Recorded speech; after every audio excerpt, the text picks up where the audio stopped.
நீங்க ஒரு grocery business run பண்றீங்க. திடீர்னு ஒரு வார் சினாரியோ வருது. ஆனா சப்ளை செயின் எங்கேயுமே பாதிக்கப்படல. உங்க கிராசரி பிசினஸ்க்கு நாங்க குட்ஸ் எல்லாம் நல்லா சப்ளை ஆயிட்டு தான் இருக்கு. ஆனா உங்க ஏரியால இருக்கிற மத்த கிராசரி ஸ்டோர்ஸ் எல்லாம் என்ன பண்றாங்கன்னா விலையை ஏத்தி அவங்க ப்ராடக்ட்ஸ்க்கெல்லாம் விலையை ஏத்தி கஸ்டமர்ஸ்க்கு விக்கிறாங்க. இப்போ நீங்க என்ன பண்ணுவீங்க? உங்க ப்ராடக்ட்ஸோட விலையை ஏத்தி இவங்க எல்லாம் ப்ராடக்ட்ஸோட விலையை ஏத்தி விக்கிறாங்க, அதனால நானும் ஏத்தி விப்பேன், வந்த வரைக்கும் லாபம் அப்படின்னு பண்ணுவீங்களா? இல்ல நீங்க வித்துட்டு இருந்த விலைக்கே உங்க பொருட்களை விப்பீங்களா? இது ரொம்ப முக்கியமான கேள்வி. ஏன்னா இந்த கேள்விக்கு பின்னாடி இருக்கிற கதை, அது சொல்ற எக்கனாமிக்ஸ் பாடம் ரொம்பவே முக்கியமான பாடம். தொடர்ந்து வாட்ச் பண்ணுங்க. திஸ் இஸ் எக்கனாமிக்ஸ் பேசலாம். 1940s, அதாவது இரண்டாம் உலக போர் நடந்திருந்த டைம். இந்த செகண்ட் வேர்ல்டு வார் டைம்ல இந்தியால பல ட்ரேடர்ஸ் டீசல் என்ஜின்ஸ் எல்லாம் இம்போர்ட் பண்ணாங்க. 1100 rupees இம்போர்ட் பண்ணி 4000 5000க்கு வித்துட்டு இருந்தாங்க. அது உங்களுக்கு நல்ல லாபம் கொடுத்துச்சு.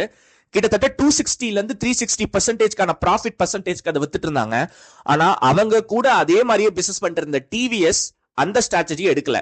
டிவிஎஸ் 1100 rupeesக்கு அதே என்ஜினை வாங்கி 25% ப்ராஃபிட் மார்ஜின்ல அதை 1375 ரூபாய்க்கு வித்துட்டு இருந்தாங்க. அப்ப அங்க இருந்த ட்ரேடர்ஸ் எல்லாருமே, என்னங்க பழக்க தெரியாத ஆளா இருக்கீங்க, வந்த வரைக்கும் லாபம் வித்துட்டு போவீங்களா, 10 ரூபாய் இருக்கிற ஷேர் ஹோல்டர் வேல்யூவை இந்த மாதிரி வித்து ஒரு 40 ரூபாய் 50 ரூபாய் ஆக்குவீங்களா அப்படிங்கிற மாதிரி சொன்னாங்க. பட் டிவிஎஸ் அந்த ஸ்ட்ராட்டஜி எடுக்கல. டிவிஎஸ் அவர்கள் அவங்க கஸ்டமர்ஸை ப்ரையாரிட்டைஸ் பண்ணாங்க. அதே விலைக்கு கஸ்டமர்ஸ்ட வித்தாங்க.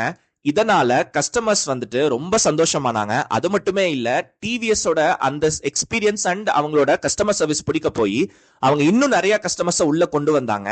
இதனால டிவிஎஸ் பிசினஸும் நிலைச்சு நின்றுட்டு இருந்தது, நிறைய வளர்ந்துட்டு இருந்தது. ஆனா அந்த நேரத்துல 1100 ரூபாய் என்ஜினை 4000 5000க்கு வித்த எந்த ட்ரேடர்ஸும் இந்த ட்ரேடர்ஸும் பிசினஸ் மேனும் இன்னைக்கு பிசினஸ்ல இல்ல. இது நமக்கு சொல்லி கொடுக்குற எக்கனாமிக்ஸ் படம் ஒண்ணுதாங்க. அசாதாரணமான சூழல்கள் வரும்போது cooperation is always better then competition. நம்ம ஒத்துழைக்கிறது எப்பவுமே நல்லது அப்படிங்கறதாங்க இது நமக்கு சொல்றது. இந்த மாதிரி அசாதாரண சூழல் வரும்போது நம்ம ரொம்ப ஹெவி பிரைசிங் போய் கஸ்டமர்ஸை நம்ம எக்ஸ்ப்ளாய்ட் பண்றதுக்கு பதிலா கஸ்டமர்ஸை நம்ம ப்ரையாரிட்டைஸ் பண்ணி அவங்க லாயல்ட்டியை ப்ரையாரிட்டைஸ் பண்ணி பெஸ்ட் சர்வீஸை கொடுத்தா நம்ம பிசினஸ் நீண்ட காலத்துக்கு நிலைச்சு நிற்கும் அப்படிங்கறதாங்க டிவிஎஸ் நமக்கு கத்து கொடுக்குற ஒரு முக்கியமான எக்கனாமிக்ஸ். சுருக்கமா அஜித் குமார் ஸ்டைல்ல சொல்லணும்னா, வாழு வாழ விடு.